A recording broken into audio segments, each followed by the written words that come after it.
एक गांव में भयंकर जल संकट पैदा हो गया और जल संकट इतना विकट पैदा हो गया, गांव में पंचायत जुड़ गई।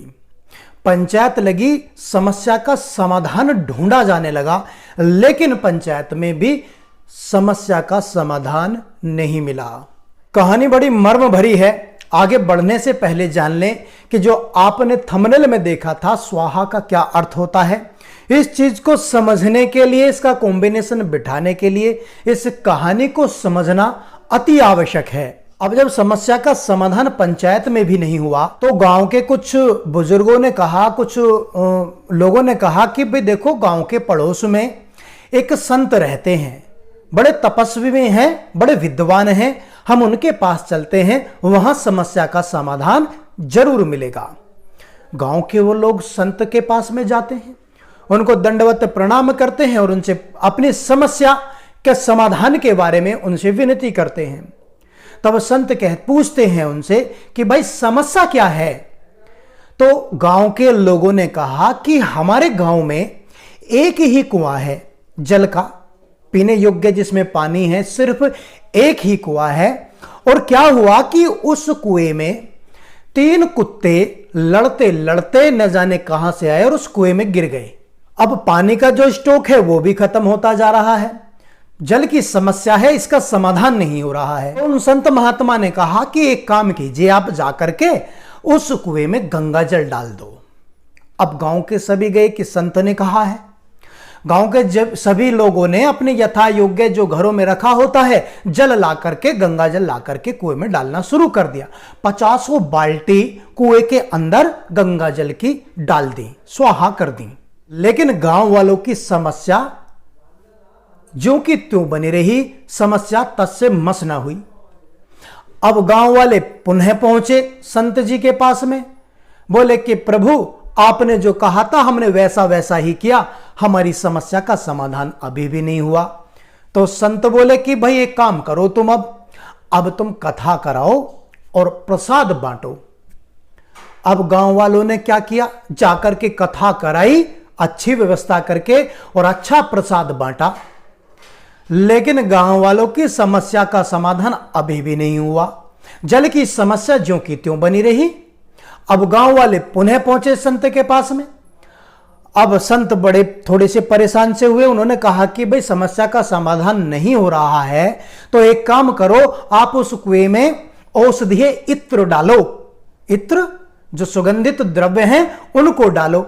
अब गांव वाले पुनः पहुंचे और कुएं में फूल पुष्प आदि जो औषधीय द्रव्य हैं उसमें डाले। सुगंधित द्रव्य, जो सुगंधित द्रव्य हैं औषधीय, वो उसमें डाले। लेकिन गांव वालों की समस्या का समाधान अभी भी नहीं हुआ। अब गांव वाले बड़े दुखी होकर के फिर संत जी के पास पहुंचे, हाथ जोड़ के विनती की कि भगवान आप जो बता रहे हैं, जैसा कह रहे हैं वैसा वैसा हम कर रहे हैं, लेकिन समस्या का समाधान नहीं हो रहा है। अब संत जी बोले कि यार समस्या, उन्होंने अपने मन में विचार किया कि समस्या कुछ और है। बोले कि अच्छा चलो हम चल के देखते हैं। अब संत जी वहां पहुंचे, देखा तो कुएं में से जो कुत्ते गिरे थे तीनों बदबू आ रही थी। अब संत जी बोले कि भाई ये कुत्ते कब गिरे इसमें। बोले कि पता नहीं, गांव के लोगों ने कहा कि 3 कुत्ते न जाने कहां से लड़ते झगड़ते आए और कुएं में आ डूबे, कुएं में डूब के मर गए, इसमें गिर गए। बोले कितने दिन हुए। बोले 3 रोज हो गए, 3 दिन हो गए हैं। अब उन्होंने कहा कि भाई एक बात बताओ, आपने वो कुत्ते कुएं में से निकाले या नहीं। अब सभी गांव वाले एक दूसरे के मुंह को देखे। क्यों? क्योंकि उन्होंने जो कुत्ते कुएं में गिरे थे उनको निकाला ही नहीं। तब उस संत ने कहा गांव वालों से कि जो हमारा मूल होता है, यदि हम उसको छोड़ करके, यानी कि जो हमारी मूल समस्या है, जो हमारा मूल है, उसको ध्याए बिना अन्य चीजों को ध्याते रहें तो कभी भला नहीं होता। ठीक वैसा ही आज के मनुष्य की, आज के मानव की प्रवृत्ति हो चुकी है। जो हमारे मूल हैं, जो मूल अर्थ है, जो वास्तविकता है, उसकी तरफ कोई ध्यान नहीं देता है। कथा कहानियां बेवजह के आडंबरों में सभी लगे हुए हैं, सभी लिप्त हैं। जितनी ज्यादा से ज्यादा कथाएं कराई जा रही हैं उतनी ही पब्लिक दुखी है। हर दूसरा तीसरा घर दुखों से पीड़ित है, पारिवारिक दुखों, पारिवारिक कलह से पीड़ित है। ये कथा कहानियां सिर्फ शिक्षा के लिए होती हैं, दुखों को दूर नहीं करती हैं। ठीक वैसे ही हमारे धर्म का, सनातन धर्म का मूल जो है वो वेद हैं। हमने वेदों को छोड़ करके मिथ्या मिथ्या पौराणिक कथाओं पर अपना ध्यान केंद्रित किया हुआ है। ऐसे ही एक शब्द आता है हमारे सनातन धर्म में, जब यज्ञ हवन किया जाता है तो जो मंत्र के पश्चात, प्रत्येक मंत्र के पश्चात स्वाहा कहा जाता है। तो उस स्वाहा शब्द का अर्थ जो कथावाचक होते हैं, जानते हो क्या क्या बताते हैं? कोई कहता है कि स्वाहा जो है यह, इसका एक नाम अग्नि है, अग्नि का नाम स्वाहा है।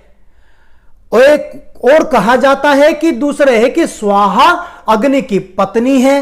और एक रूप में बताया जाता है कि दक्ष प्रजापति सम्राट की पुत्री का नाम स्वाहा है। मुख्य रूप से दक्ष प्रजापति की पुत्री का नाम स्वाहा बताया जाता है। और इस कथा को जोड़ दिया जाता है कि सती हो गई थी, हवन में कूद गई थी, पता नहीं किस किस तरह से उसका कॉम्बिनेशन मिला दिया जाता है।